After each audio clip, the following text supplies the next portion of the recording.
ইরানের একের পর এক নিখুঁত প্রাণঘাতী হামলায় মধ্যপ্রাচ্যে কার্যত কোণঠাসা যুক্তরাষ্ট্র।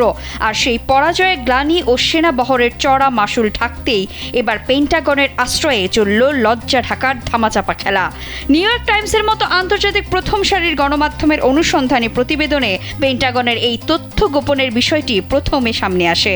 জর্ডান থেকে ইরাক ইরানি মিসাইল আর ড্রোনের দাপটে কাঁপছে মার্কিন সামরিক ঘাঁটিগুলো, কিন্তু যুদ্ধের ময়দানে সেনা হতাহতের নির্মম বাস্তবতা হজম করতে না পেরে তথ্য গোপনের অদ্ভুত সার্কাস শুরু করেছে মার্কিন প্রতিরক্ষা দপ্তর।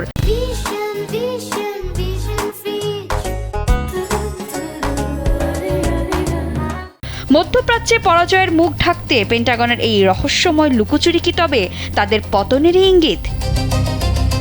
জর্ডানে ইরানের হামলার পর প্রকৃত আহতের সংখ্যা প্রকাশে ইচ্ছাকৃতভাবে দেরি করেছে মার্কিন প্রতিরক্ষা দপ্তর। দেশজুড়ে তীব্র বিতর্কের মুখে পেন্টাগনের মুখপাত্র শন পার্নেল একটি আনুষ্ঠানিক বিবৃতিতে জানিয়েছেন, ৭ জুলাইয়ের পর থেকে প্রায় ১০০ জন সেনা সদস্য আহত হয়েছেন। তবে তিনি এই লুকোচুরির অভিযোগকে কাল্পনিক বলে উড়িয়ে দিয়ে দাবি করেন, আহতদের ৯৬% সেনাই সামান্য মস্তিষ্কে আঘাত পেয়েছিলেন এবং তারা ইতিমধ্যে সুস্থ হয়ে নিজ নিজ সামরিক দায়িত্বে ফিরে গেছেন। বিশ্লেষকেরা বলছেন, পেন্টাগন যতই পরিস্থিতি স্বাভাবিক প্রমাণের চেষ্টা করুক না কেন, যুদ্ধের নির্মম বাস্তবতা লুকানোর কোনো সুযোগ নেই।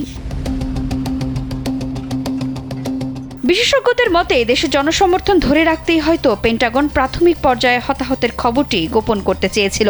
যুদ্ধের ময়দানে ক্ষমতার এই লড়াই শেষ পর্যন্ত মধ্যপ্রাচ্যকে কতটা ভয়ঙ্কর ধ্বংসস্তূপে পরিণত করবে তার সময়ই বলে দেবে। সম্প্রতি জর্ডানের মুয়াফফাক সালতি বিমান ঘাঁটিতে ইরানের প্রাণঘাতী ব্যালিস্টিক মিসাইল হামলায় নিহতদের মধ্যে 2 জনের পরিচয় প্রকাশ করেছে মার্কিন সামরিক বাহিনী। মার্কিন সেন্ট্রাল কমান্ড আরও নিশ্চিত করেছে, ইরাকের উত্তরাঞ্চলে একটি অবিস্ফোরিত ইরানি ড্রোনের নিয়ন্ত্রিত বিস্ফোরণ ঘটাতে গিয়ে সম্প্রতি চতুর্থ আরেক মার্কিন সেনার মৃত্যু হয়েছে। আন্তর্জাতিক সংবাদ মাধ্যম ফিনান্সিয়াল টাইমস ও ওয়াশিংটন পোস্টের সর্বশেষ তথ্য অনুযায়ী হরমুজ প্রণালীতে বাণিজ্যিক জাহাজ চলাচলে ইরানের বাধা দেওয়ার ক্ষমতাকে চিরতরে গুঁড়িয়ে দিতেই মূলত এই ভয়ঙ্কর পাল্টা হামলা চালানো হচ্ছে। গত 28 ফেব্রুয়ারি থেকে শুরু হওয়া এই দীর্ঘস্থায়ী যুদ্ধে এখনও পর্যন্ত অন্তত 18 জন মার্কিন সেনা নিহত এবং 400-এর বেশি সেনা আহত হয়েছেন, যা যুক্তরাষ্ট্রের জন্য এক বিশাল ধাক্কা।